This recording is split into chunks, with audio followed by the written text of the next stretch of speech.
வணக்கம் நேர்களே, இன்னைக்கு நம்மளுடைய ஆலய பயணம்ல நம்ம எங்கே வந்திருக்கோம் அப்படின்னா நம்ம சேலமில் இருக்கக்கூடிய அங்காளம்மன் கோவிலில் தான் வந்திருக்கோம். ஸோ இந்த கோவில் எங்கே இருக்குது அப்படின்னா நம்மளுடைய பஜார்லேயே இருக்க அக்ரஹாரம் இருக்கு இல்லையா. ஸோ அக்ரஹாரம் செகண்டில் தான் நம்மளுடைய கோவில் இருக்குது. லைக் வந்துட்டு நீங்கள் ஏஆர்எஸ்லேருந்து பக்கத்தில் வந்தீங்க அஸ்வின் ஸ்வீட்ஸ் இருக்குது, அதுக்கு பக்கத்து சந்திலேயே அமைஞ்சிருக்கக்கூடிய இந்த அங்காளம்மன் கோவில் அப்படின்னு சொல்லும்போது பார்த்திங்கன்னா மிக பிரம்மாண்டமான கோவில். இங்கே வந்துட்டு நிறைய விசேஷங்கள் நாட்கள் வந்துட்டு நிறைய பூஜைகள் நடக்கும், தினமுமே வந்து அபிஷேகம் நடக்கும், அன்னதானம் அப்படின்ட்டு நிறைய விசேஷங்கள். இது நான் சொல்கிறதோட கோவிலில் இருக்கக்கூடிய நிர்வாகிகள் சொன்னாங்க அப்படின்னா ரொம்ப கிளியராக இருக்கும். என்னென்ன நாட்கள் வந்துட்டு ரொம்ப சிறப்பான பூஜைகள் நடக்கும், என்ன நாட்களுக்கு இங்கே வந்தால் நல்லா இருக்கும், என்னென்ன மாதிரியான தெய்வங்கள் இங்கே இருக்குது அப்படிங்கிற எல்லா விசேஷங்களும் தான் இன்றைக்கி நம்ம வந்து பார்த்து தெரிஞ்சுக்க போகிறோம். ஸோ நீங்கள் ரெடியாக இருப்பீங்க அப்படின்னு நினைக்கிறேன். வாங்க நிகழ்ச்சிக்குள்ளே போகலாம்.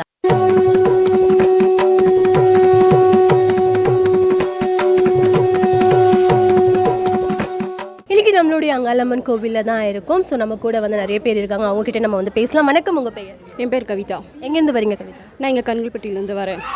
இங்கே ரொம்ப வருஷமாக அங்காளம்மா இருக்குது. இங்கே ரொம்ப சக்தி வாய்ந்த அம்மன். பௌர்ணமி அமாவாசைலாம் ரொம்ப விசேஷமான நாள். வேண்டுதல் வச்சாலும் ரொம்ப நிறைவேறும். சக்தி வாய்ந்த அம்மன். எல்லோரும் வாங்க, சந்தோஷமாக வேண்டுதல் வச்சு நல்லபடியாக நடக்கும். ஸோ உங்கள் பெயர்? சாந்தி. நீங்கள் எங்கேருந்து? நாங்கள் தாதுகாப்பட்டி கேட்டு. நாங்கள் இங்கே வரோங்க. நாங்கள் அமாவாசை வரங்க வரோம். 30 வருஷத்துக்கு மேலே வந்துட்டுருக்குறோம். நாங்கள் அங்கே 15 வருஷம் குழந்தைங்கள்லாம் வேண்டுதல் வச்சு எங்களுக்கு இங்கே ஆனதுங்க. குழந்தைங்க ஆனது. குழந்தைக்காக வேண்டுதல் வச்சு குழந்தை பிறந்து பையன் பிறந்தாக்குறான். ஓகே, கோவிலுக்கு வந்துட்டு போகும்போது அந்த மன நிறைவு அப்படிங்கிறது நிறைய இருக்கும் இல்லையா? ஸோ எப்படி இருக்கும் உங்களுக்கு? அது மனைவினா அது உணர்னா தான் தெரியும். வியாழக்கிழமை வந்து கல்யாணத்துக்கோசம் கல்யாணம் வேண்டுதல் வச்சாங்கன்னா அது உடனே கல்யாணம் செட் ஆகும். வியாழத்துக்காக சில முறை சொல்லுவாங்க அவங்க. அதுக்கு இப்போ அது மாதிரி செஞ்சோம்னா 5 வாரம் 7 வாரம் சொல்லுவாங்க. அதுக்குள்ளே நமக்கு செட் ஆகிடும். எவ்வளோ வருஷம்? நாங்கள் 15-20 வருஷமாக வரோம். ஆனால் இங்கே வேண்டுதல் வச்சா நல்லா நிறைவேறுது. வேண்டிக்கிட்டது நிறைவேறிடுச்சுன்னா கோழி கொண்டாந்து விடுவோம். நீங்கள் வேண்டுதல் வச்சு கோழி அந்த மாதிரி கொடுப்பீங்க? நம்ம இந்த மாதம் நினச்சிட்டு போனோமோ அடுத்த மாதத்துக்குள்ளே நடக்கும், 3 மாதத்துக்குள்ளே நடக்கும். அதனால் கோழி இது கொண்டாந்து விடுவோம். குழந்தைங்களுக்கு நோவு நொடிக்கு இதுக்கு எல்லாமே நாங்கள் செய்வோம். வேண்டுதல் வைக்கிறோம். மறுபடியும் வேறு ஏதாவது வேண்டுதல் வேணுனாலும் செய்கிறோம். இடையில மனசு சரியில்லைனாலும் வந்து கும்பிட்டு போவோம். வணக்கம், உங்கள் பெயர்? ராமாய். எங்கேருந்து வரீங்க? அயோத்தி பட்டணம். ஓகே, எவ்வளோ வருடங்களா இந்த கோவில்? ஒரு 6 மாதமாக தான் வரும். ஸோ என்ன பிரச்சனை இருந்ததுன்னு சொல்லி இந்த கோவிலுக்கு வரீங்க? குலதெய்வம் இது, அதனால் வந்து குலதெய்வமே வந்துட்டு அங்காளம்மன் தான் இல்லையா? அதனால் வந்து கும்பிட்டு வராங்க வரோம். ஓகே, நீங்கள் எந்தெந்த நாட்களில் வந்து கோவிலுக்கு வருவீங்க? அமாவாசைனா வரும். அமாவாசைக்கான அமாவாசை. நம்ம அங்காளம்மன் கோவில் அப்படின்னு சொல்லும்போது பார்த்தீங்க அப்படின்னா உங்களுக்கு பௌர்ணமி, அமாவாசை, அது மட்டும் இல்லாமல் வியாழக்கிழமை அப்படின்னு சொல்லும்போது கல்யாணத்துக்கு ஏதாவது வேண்டுதல் வச்சிங்க அப்படின்னா அங்கே பூஜைகள் நடந்துட்டுருக்கு அப்படின்னு சொல்லியிருக்காங்க.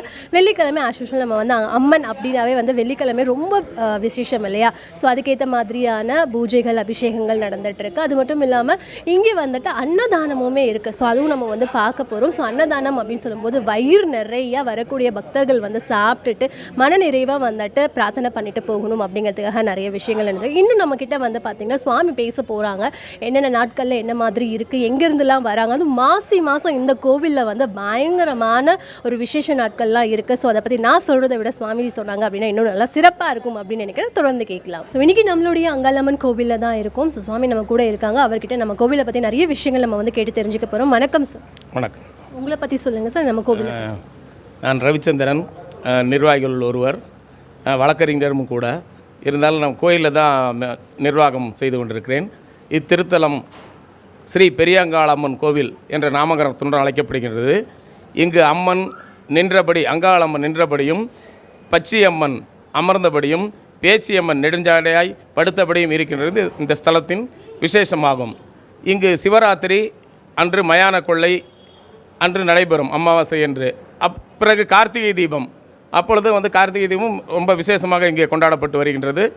இங்கு வந்து உபதெய்வங்களாக பேச்சாய், இருளப்பன், காட்டேரி, பாவாடராயன், மதுரைவர் என்ற தெய்வங்களும், முனியப்பனும், திருமண வரத்தை அளிக்கக்கூடிய அகோர வீரபத்தனும், குழந்தை வரத்தை அளிக்கக்கூடிய பேச்சியம்மனும் இங்கு விசேஷமான நிகழ்வாகும். பேச்சியம்மனுக்கு தொட்டில் கட்டி வழிபட்டால் குழந்தை பாக்கியம் உண்டாகும் என்பது நெடுங்கால ஐதீகம். அதேபோல் வீரபத்திரன் கோவிலில் 3 வியாழக்கிழமைகளில் வீரபத்திரனுக்கு படையல் போட்டால் திருமணம் பாக்கியம் கிட்டும் என்பதும் இக்கோயிலின் சிறப்பம்சமாகும்.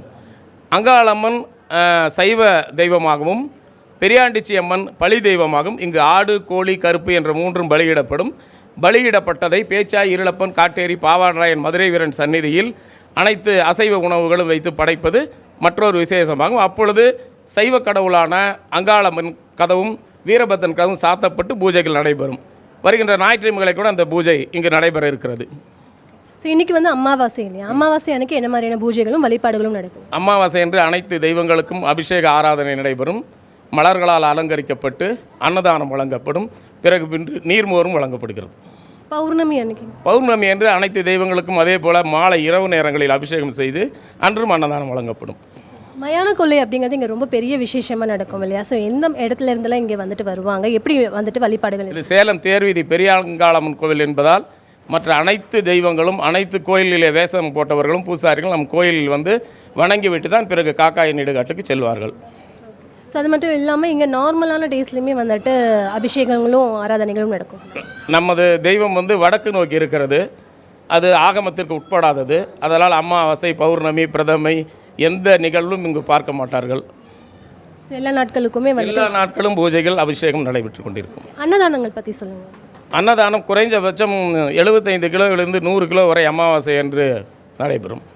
பௌர்ணமி அன்னைக்குமே வந்து அன்னதானம். பௌர்ணமி அன்று இரவு ஒரு 7 மணியிலிருந்து 8 மணி வரைக்கும் அப்பொழுதும் அன்னதானம் நடைபெறும். இப்போ நம்ம வந்துட்டு பூஜைகள் நடப்பது.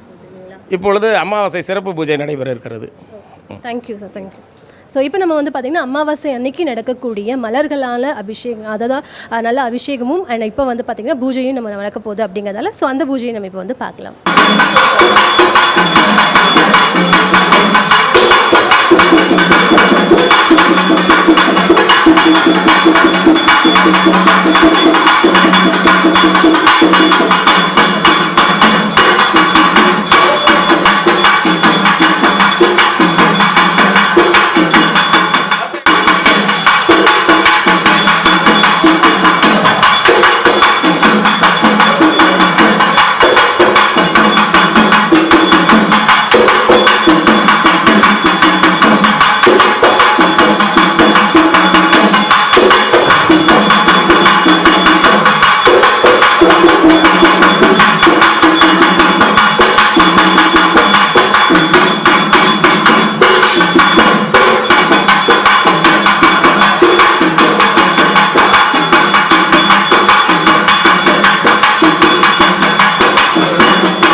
வெளியாகி வரும்போது அண்ணழகோ போராடி வெள்ளழகோ போராடி தேசத்தில் விளையாடி வந்தவா வருவாயி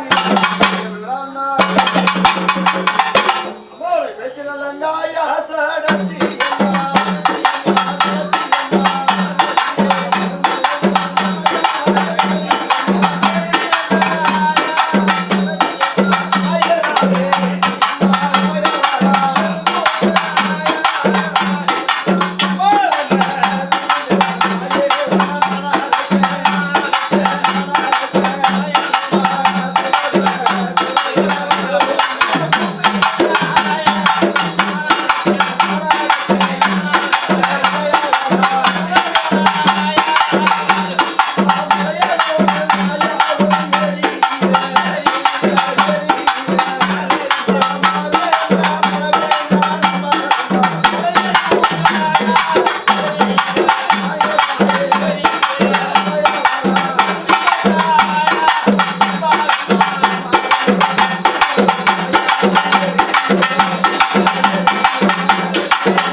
சிவகாமினியான கூட்டமான கொஞ்சம் முகத்திரமான நதிகொண்டு விளம்பனான நாட்டிய பெண்களான இந்நேர வேலையில அவர்கள் தோல் மேல நாகனம்மா அவர்கள் தொட மேல விளையாடும் மார்வேல நாகனம்மா அவர்கள் மணி மேல புரண்டாடும் இந்நேர வேலையில வெளியாகி காலினி வருகுதுன்னு வரும்போது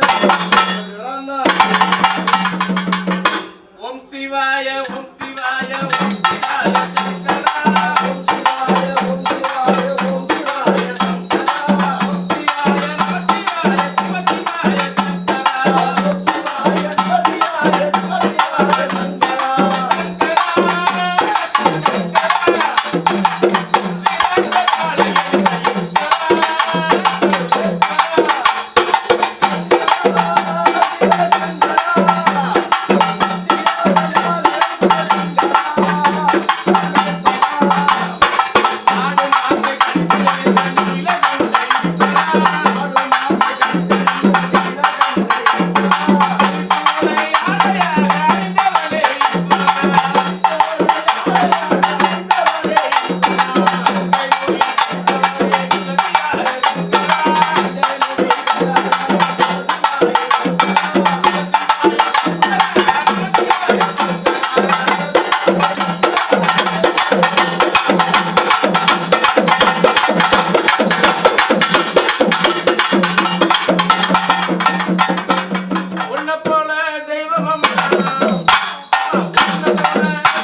நம்மளுடைய அங்காளம்மன் கோவிலில் தான் இருக்கும். அதுவும் அமாவாசையில் ரொம்ப சிறப்பான நாட்களில் இங்கே நிறைய பூஜைகள் மட்டும் இல்லாமல் அன்னதானமுமே நடந்துகிட்ருக்கு.